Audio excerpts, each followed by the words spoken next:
घर पर अकेली बैठी थी। वह टीवी देख रही थी। रात के 11 बज चुके थे। उसके पति अभी तक नहीं आए थे।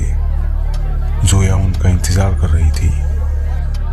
जब जोया के पति देर रात होने पर भी घर नहीं लौटे, तब जोया ने फोन से अपने पति को कॉल किया, लेकिन उसके पति का फोन आउट ऑफ नेटवर्क आ रहा था। उसे चिंता होने लगी। उसने अपने पति को मैसेज किया, मुझे तुम्हारी चिंता हो रही है, तुम कहाँ हो। मैसेज करने के बाद जोया फिर टीवी देखने लगी। कुछ समय बाद उसके फोन पर एक मैसेज आया। यह मैसेज उसके पति का था, जिसमें लिखा था, आज ऑफिस में बहुत काम है, घर लौटने में बहुत टाइम लग जाएगा। मैसेज पढ़कर जोया की चिंता कम हुई और वो फिर से टीवी देखने लगी। कुछ वक्त बीता ही था कि घर की डोरबेल बजी। जोया खुश हो गई। वो उठकर दरवाजे के पास गई। उसके पति ने दरवाजा खोला। वो बहुत थका हुआ लग रहा था। उसकी आंखों में नींद झलक रही थी। वह अंदर आया।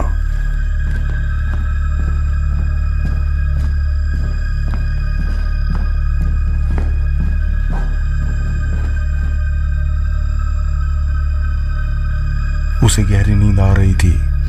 वो बेड पर सो गया।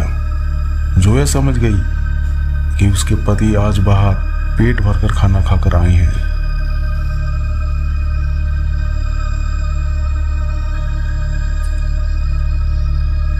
जोया भी अपने पति के साथ बेड पर सो गई।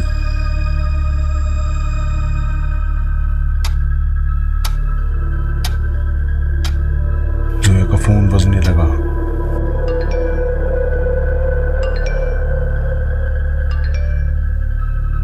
जिसे सुनकर जोया की नींद खुली।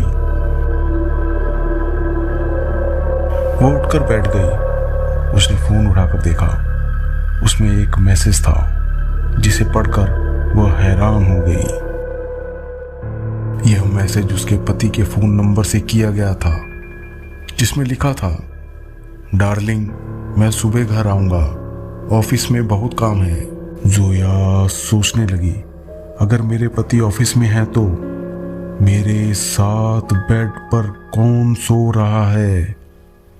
जोया ने डरते हुए पीछे मुड़कर देखा और उसके होश उड़ गए।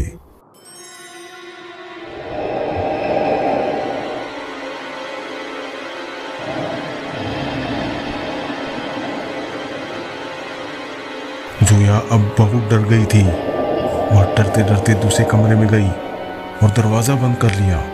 वह कांप रही थी।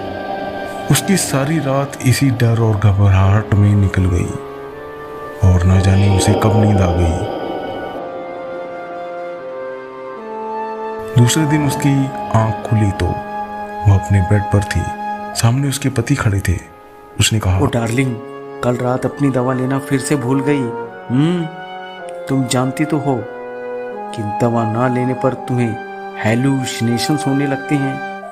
तुम्हारा दिमाग डरावने डरावने चेहरे तुम्हें दिखाने लगता है, जिससे तुम बहुत डर जाती हो और कांपने लगती हो, फिर बेहोश हो जाती हो।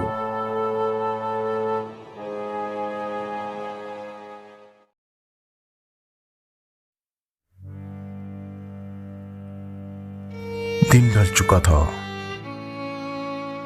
सड़क के पास लोगों की भीड़ लगी थी। सड़क से कुछ दूर कपड़े से ढकी एक लाश पड़ी थी और कुछ पुलिस वाले उसके पास खड़े थे। आप लोग हिम्मत रखिए। अब तक जहां जहां ऐसी खूनी वारदातें हुई थी, सभी सबूतों को देखकर यही निष्कर्ष निकाला गया कि ये खून कोई रहस्यमय जानवर कर रहा है। मेरी टीम पूरी तैयारी में है। हम उसे जल्द ही पकड़ लेंगे। तब तक अकेले रात को ना बाहर निकलें। कुछ दिनों बाद रात के समय एक सुनसान रास्ते के बस स्टॉप पर एक लड़की खड़ी थी। चारों ओर जानलेवा सन्नाटा छाया हुआ था। लड़की कुछ परेशान दिख रही थी और दूर एक साया उसे देख रहा था। लड़की ने एक बैग उठा रखा था, जिसे वह बार बार देख रही थी।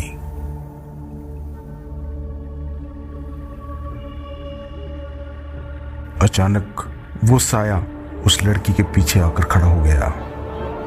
उसे देखकर वो लड़की डर जाती है।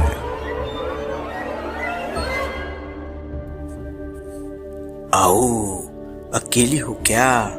हाँ, अकेली हो क्या? साथ में कोई नहीं है क्या?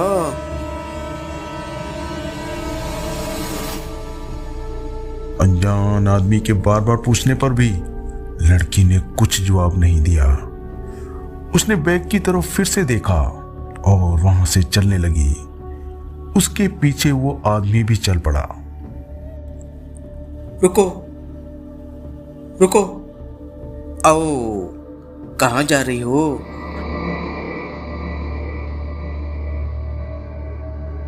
इस बैग में क्या है? क्या है इस बैग में? क्या है इस बैग में? क्या है इस बैग में? क्या है इस बैग में? क्या है इस बैग में? वह लड़की चलते चलते रुक गई और बोली, मुझे जाने दो। मेरी माँ घर पर मेरा इंतजार कर रही है। हम लोग बहुत गरीब हैं। मुझे जाने दो। आओ, तुम लोग गरीब नहीं हो। तुम्हारे कपड़ों से ऐसा नहीं लगता। क्या है इस बैग में? क्या है इस बैग में जो तुम इसे बार बार देख रही हो? देखो, मुझे तंग मत करो। इस बैग में खाना है मेरा।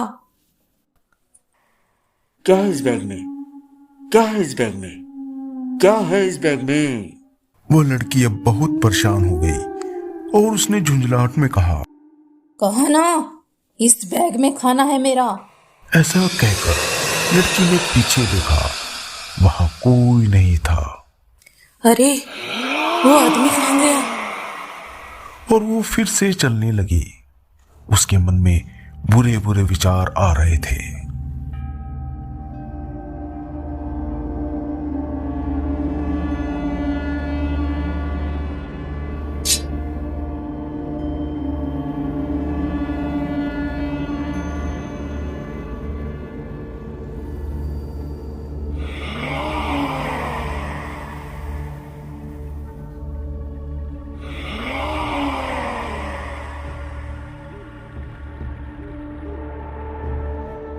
आज तो मैं बाल बाल बच गई, नहीं तो ना जाने वह क्या करता।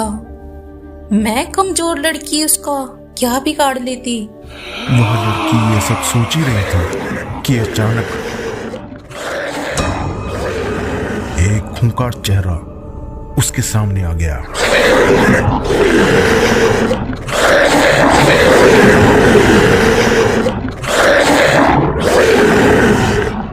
और वो तेजी से लड़की पर झपटा।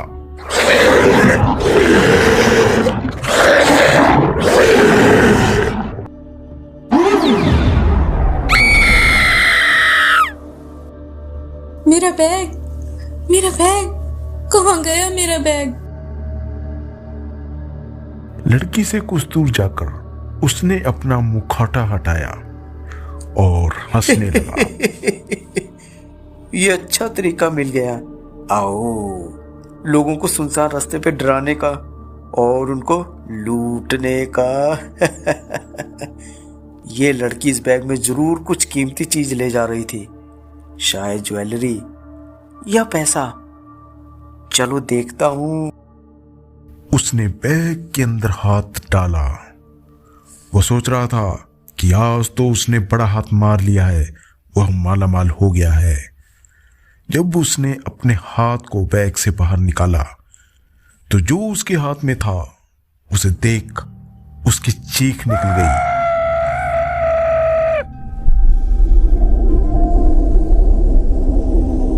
उसके कंधे पर किसी ने अपना हाथ रखा। जब वो पीछे मुड़ा तब उसके होश उड़ गए।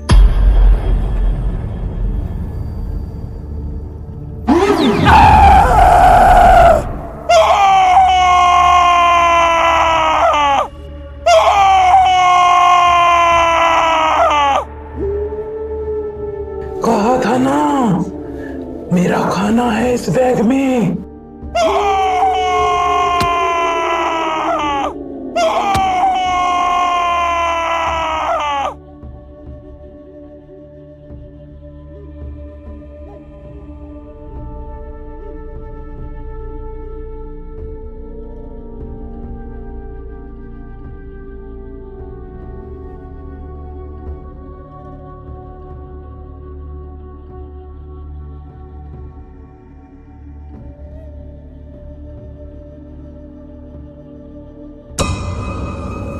अरे मैडम, इतनी रात को अकेले कहाँ जा रही हो? क्या आपको पता नहीं, रात को अकेले घूमना पुलिस ने मना किया है। और इस बैग में क्या है?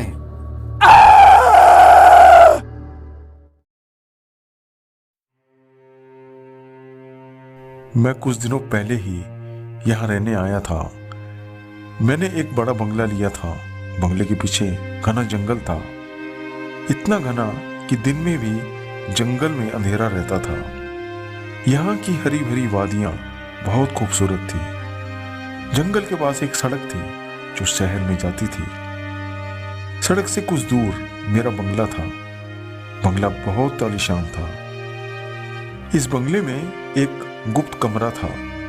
लिविंग रूम में एक दरवाजा था जहां से नीचे की ओर सीढ़ियां जाती थी जो उस गुप्त कमरे में खत्म होती थी। मैं पहले एक बहुत भीड़ भाड़ वाले शहर में रहता था। मेरी शादी एक खूबसूरत लड़की के साथ हुई थी। मैं अपनी पत्नी से बहुत प्यार करता था, पर मेरे प्यार को किसी की नजर लग गई। शादी के 8 महीने बाद मेरी पत्नी का कैंसर की बीमारी के कारण देहांत हो गया। मैं टूट चुका था। मैं उदास रहने लगा। दुखी होकर मैंने अपना घर बाहर बेचकर शहर की भीड़ भाड़ से दूर वो बंगला लिया ताकि मैं अपना गम भुला सकूं।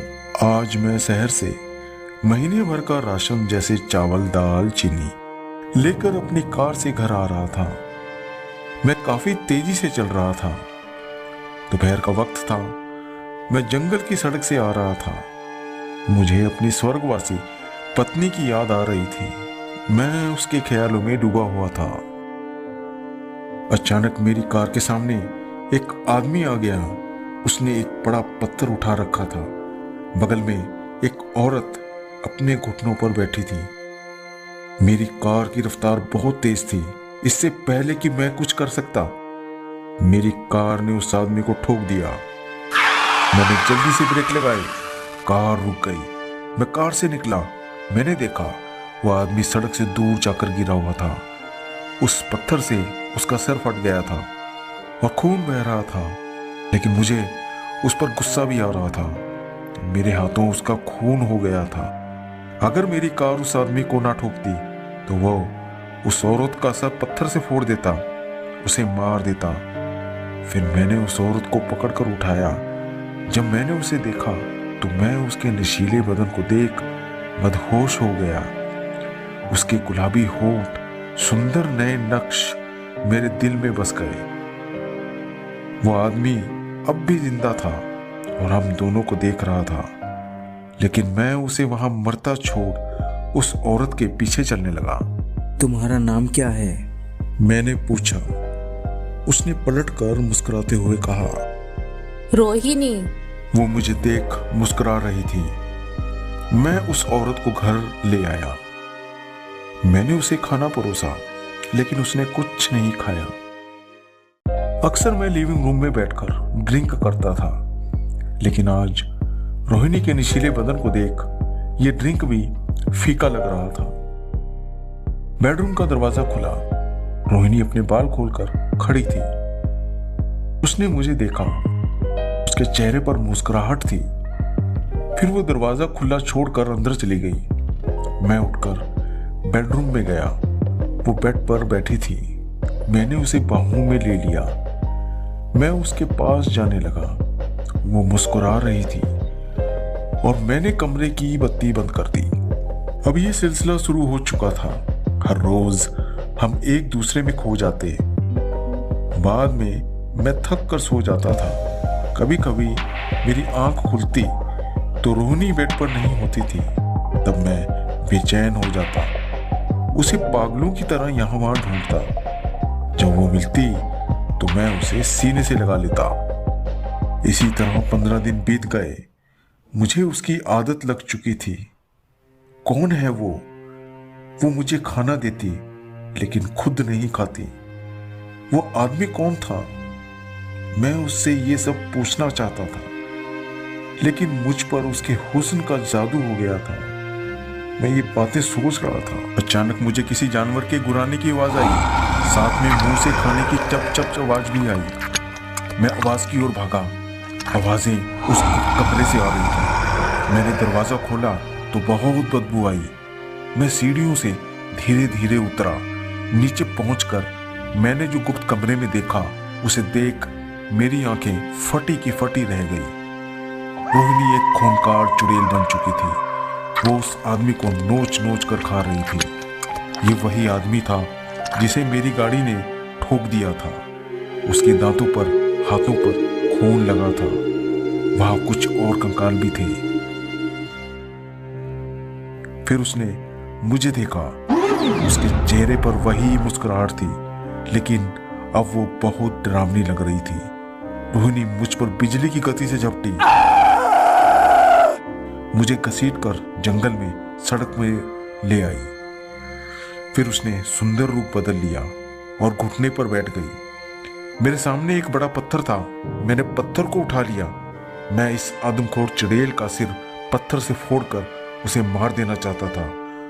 बहुत जोर लगाकर मैंने पत्थर को पूरा ऊपर उठा लिया और जैसे ही पत्थर उसके सिर पर मारने लगा, अचानक सामने से एक कार तेजी से आई और मुझे ठोक दिया।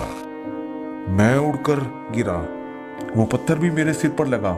मेरा सिर फट गया और मेरा खून बहने लगा। फिर कार रुक गई। एक आदमी मेरे पास आया। उसने मुझे देखा और उसने रोहिणी को पकड़कर उठाया। रोहिणी आगे गई और पलटकर मुझे देख मुस्कुरा रही थी और उस आदमी को लग रहा था कि रोहिणी उसे देख मुस्कुरा रही है, ठीक वैसे ही जैसे मुझे लगा था कुछ दिनों पहले। वह आदमी भी मेरी तरह उसके बदन को देख रहा था। उसे एक नया शिकार मिल गया था। मैं उस आदमी को रोहिणी की सच्चाई बताना चाहता था, लेकिन मेरी जुबान गले में अटक गई थी। तुम्हारा नाम क्या है? उस आदमी ने पूछा। वो धीरे से पलटी और मुस्कुराते हुए बोली, रोहिणी। रात बहुत हो चुकी थी। आज रात बहुत काली थी। आसमान में सिर्फ कुछ तारे टिमटिमा रहे थे। पोस्टमार्टम डिपार्टमेंट में सन्नाटा छाया हुआ था। अपने कमरे में मुकुंद चड्डा बैठे हुए थे। उन्हें कई सालों का पोस्टमार्टम का तजुर्बा था। विकृत से विकृत लाशों का भी उन्होंने पोस्टमार्टम किया था, जिसका लोहा बड़े बड़े डॉक्टर और पुलिसकर्मी मानते थे।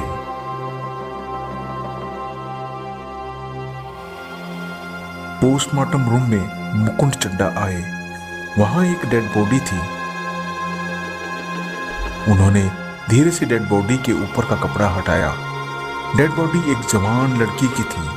यह देख मुकुंद चड्डा ने दुख भरी आवाज में कहा, इतनी कम उम्र में इस लड़की की मौत हो गई। सर, पता नहीं क्यों भगवान अच्छे लोगों को अपने पास जल्दी बुला लेते हैं।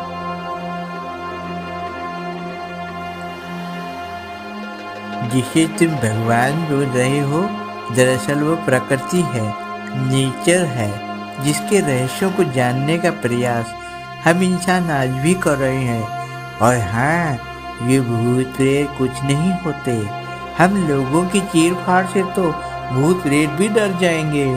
फिर मुकुंद चड्डा ने कुछ कागज उठा के पढ़े। एक तेजधार सर्जिकल ब्लेड लिया और डेड बॉडी के पेट पर चीरा लगाने लगे। अपना हाथ डालकर उसमें से कुछ निकाला और बोले, तो कैंसर की वजह से इस लड़की की मौत हुई। उस लड़की की डेड बॉडी की आंखें खुली हुई थी, जिसे देख ऐसा लग रहा था मानो वो चड्डा साहब से कुछ कहना चाह रही हो। चड्डा साहब ने कुछ देर उन्हें देखा और वे टांके लगाने लगे। सब कुछ करने के बाद वे वहां से चले गए। मुकुंद चड्डा अपने घर जाने ही वाले थे कि अचानक एक महिला उनके कमरे में आ गई। उस महिला के कपड़े देखकर ऐसा जान पड़ता था कि वो कोई भविष्य बताने वाली, तंत्र मंत्र करने वाली थी। चड्डा साहब से उसने कहा, आपका समय तो पूरा होने वाला है। आप अपने प्यारे लोगों से बात कर लो। मुकुंद चड्डा ये सुनकर भारी स्वर में बोले, आप क्या बकवास कर रही हैं? आप यहाँ कैसे आ गई? जाइए यहाँ से। तभी मुकुंद चड्डा का फोन बजा। Hello sir. हेलो, सुनो, तुम्हारे पोस्टमार्टम रूम में एक डेड बॉडी आ चुकी है। उसकी रिपोर्ट जल्दी से बनाकर मुझे भेजो। It's very urgent. फोन पर अपने बड़े ऑफिसर की बात सुनकर मुकुंद चड्डा पोस्टमार्टम रूम पहुंचे। वहां काम करने वाले लड़के से चड्डा साहब ने कुछ सामान लाने को कहा। वो इस तरह व्यवहार कर रहा था जैसे ही वो रूम में अकेला हो। उसने चड्डा साहब पर कुछ ध्यान नहीं दिया, सीधे डेड बॉडी की तरफ चला गया। चड्डा साहब ने डेड बॉडी के ऊपर से कपड़ा हटाया और वे चौंक उठे। ये डेड बॉडी एक महिला की थी, जिसकी शक्ल उस महिला जैसी थी जो मुकुंद चड्डा के कमरे में आई थी। वे मन में सोचने लगे, अरे नहीं, ये उसकी कोई जुड़वा बहन हो सकती है। ये भूत कुछ नहीं होते, सब मन का वहम है। It's all hallucination. Mukund Chadda अब पूरे आत्मविश्वास के साथ अपना काम करने लगे। उन्होंने जल्दी जल्दी डेड बॉडी की चीर-फाड़ शुरू कर दी। सब काम करने के बाद वे अपने कमरे में गए। जो चड्डा साहब अब तक इतने आत्मविश्वास से भरे हुए दिख रहे थे, उन्होंने जो वहां देखा उसे देख उनके होश उड़ गए। चेयर पर उनका शरीर आंखें बंद किए बेजान पड़ा था। एक हवा के झोंके की तरह मुकुंद चड्डा वहां से गायब हो गए। उनके कमरे के बाहर दो लड़के बातें कर रहे थे। कुछ देर पहले कुछ लोग एम्बुलेंस में एक डेड बॉडी लाए थे। वे कह रहे थे कि डेड बॉडी का पोस्टमार्टम जल्दी करो। यही बताने में सर के कमरे में गया। मुझे लगा कि सर चेयर पर बैठे थकान के कारण सो गए हैं, लेकिन मेरे बहुत बार बुलाने पर भी नहीं उठे। अगर जिंदा होते तभी तो उठते। उस अमावस की रात मौसम बहुत लुभावना था। न ज्यादा ठंड और न ज्यादा गर्मी। आसमान में तारे टिमटिमा रहे थे। गांव से काफी दूर सुनसान रास्ते पर वे दोनों जा रहे थे। अमित और राकेश दोनों जिगरी दोस्त, दोनों एक ही कॉलेज में एक ही क्लास में पढ़ते थे। छुट्टियां पड़ने पर गांव में घूमने आए थे। वे हर रोज हरे भरे पेड़ पौधों की ताजी हवा लेने घूमने के लिए गांव के बाहर जाते थे। आज दोनों घूमते घूमते कुछ ज्यादा दूर निकल आए थे। राकेश, बस मैं थक गया हूँ, रात भी हो गई है, वापस चलते हैं। बहुत दूर आ गए हैं गांव से। आज तो बहुत मजा आ रहा है। कितनी ताजी हवा है, कोई पॉल्यूशन नहीं। ठीक है, चलो। ऐसा कहकर दोनों गांव की ओर चलने लगे। तभी राकेश ने दूर बैठे एक बाबा को देखा। बाबा आंखें बंद करके बैठा था। उसके सामने आग जल रही थी। उसके चारों ओर भभूत से एक गोला बना हुआ था। तांत्रिक बाबा उस गोल घेरे के बीच में बैठा था। राकेश बोला, चल यार, देख कर आते हैं ये ढोंगी बाबा क्या कर रहा है। अरे, पांचों उंगलियां एक बराबर नहीं होती, सभी बाबा ढोंगी नहीं होते। यह कहकर दोनों उसी तरफ चलने लगे जहां तांत्रिक बाबा बैठा था। पास पहुंचकर वे पास ही एक बड़े पत्थर पर बैठ गए। राकेश तांत्रिक को देखकर मुस्कुरा रहा था और फिर हंसने लगा। अमित उसे इशारा कर रहा था कि वो ना हंसे। तभी तांत्रिक बाबा ने अपनी आंखें खोली और क्रोधित होकर बोला, ए लड़कों, तुम लोग यहाँ क्या कर रहे हो? यहाँ से चले जाओ, उसका समय हो गया है, वो आने वाली है। इस पर राकेश अकड़ कर बोला, नहीं, हम कहीं नहीं जाएंगे। ये सब नाटक किसी और को दिखाना बाबा। मूर्ख लड़के, जिद मत कर, जाओ चले जाओ, वो आने वाली है। क्यों, डराना चाहते हो क्या? अब तो मैं बिल्कुल भी नहीं हिलूंगा यहाँ से। और इस तरह राकेश तांत्रिक से उलझ गया, बहस करने लगा। फिर बाबा ने कहा, जिद्दी लड़के, यहाँ प्रेत आत्माएं भटकती हैं, तुझे नहीं जाना है तो मत जा, लेकिन इस गोल घेरे के अंदर आ जा, अब भी समय है तेरे पास। ये सुनते ही अमित डरकर गोल घेरे के अंदर आकर बाबा के पास बैठ जाता है। फिर बाबा अपनी आंखें बंद करके कुछ मंत्र बुदबुदाते हैं। राकेश अब भी मन ही मन मुस्कुरा रहा था। कुछ देर बाद वहां कुछ आवाजें आने लगी। ये सुनकर अमित घबरा गया। इस पर राकेश बोला, अमित, ये बाबा किसी से करवा रहा होगा। तू तो ऐसे ही डर रहा है। ऐसा कहकर वो पीछे मुड़कर देखने लगा।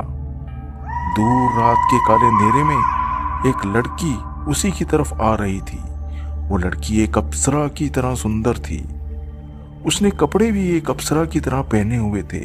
राकेश उसे देख मन ही मन सोचने लगा, इतनी सुंदर लड़की हमारे कॉलेज में भी कोई इतनी सुंदर लड़की नहीं देखी मैंने। राकेश के पास आकर वो लड़की रुक गई। उसे आंखों से इशारा करने लगी। फिर दूर एक पीपल के पेड़ की तरफ चली गई। राकेश उसके पीछे पीछे चलने लगा। जो राकेश अब तक इतना बोल रहा था वो अब बिल्कुल शांत हो गया। वो उस लड़की का दीवाना बन गया था। पीपल के पेड़ के पास जाकर वो लड़की नाचने लगी। उसे नाचता देख राकेश खुशी से पागल हो गया। जब वह अपने मन पर नियंत्रण ना रख सका तब वह भागकर उस लड़की से लिपट गया। आंखें बंद करके वह उसे गले लगा रहा था। जब उसे कुछ दुर्गंध आई तो वह उससे पीछे हट गया और जब उसने अपनी आंखें खोली और जो उसने देखा उसे देख उसकी आंखें फटी की फटी रह गई। उसने देखा कि जिससे वो लिपटा हुआ था वो एक बुढ़िया थी, बहुत भयानक रूप वाली। उसके दांत मुड़े तुड़े और कुछ टूटे हुए भी थे। अपनी लाल आंखों से वो उसे घूर रही थी। राकेश अब डर गया और फिर अचानक से जमीन फाड़कर एक हाथ निकला और उसने राकेश की टांग को पकड़ लिया। राकेश जोर से चिल्लाया और बेहोश हो गया।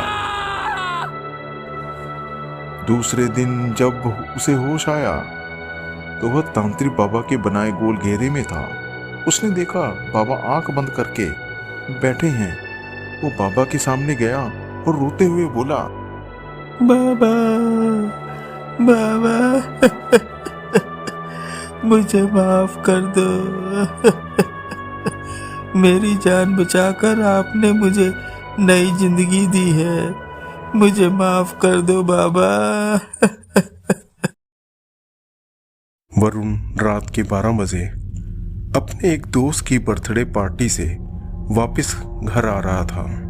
सफर बहुत लंबा था और रात बहुत हो चुकी थी। घर जल्दी जाने के लिए वरुण ने अपनी कार एक दूसरी सड़क की ओर मोड़ ली। यह रास्ता वरुण के लिए नया था। रास्ता बहुत सुनसान भी था। दूर दूर तक कोई इंसान नहीं दिख रहा था। चारों ओर जानलेवा सन्नाटा पसरा हुआ था।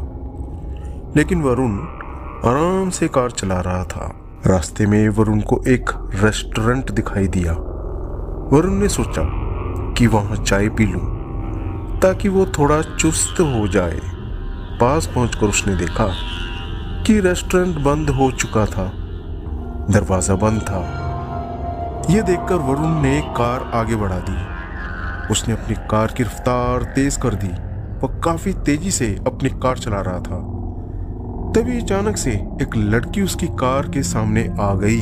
स्टॉप स्टॉप, कार को रोको प्लीज। स्टॉप स्टॉप, कार को रोको प्लीज। प्लीज मेरी मदद करो। मेरी कार खराब हो गई है और इतनी रात भी हो गई है।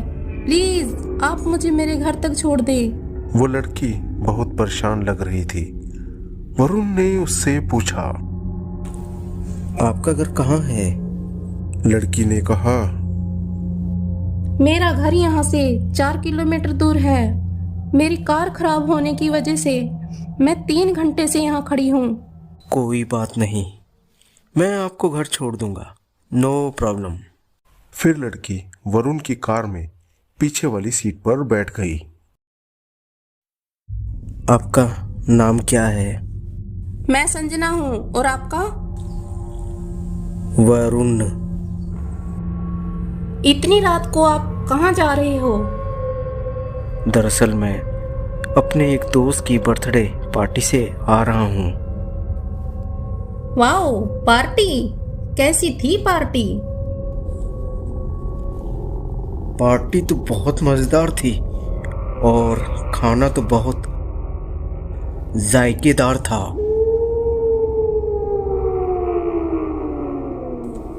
भूख तो मुझे भी बहुत लग रही है।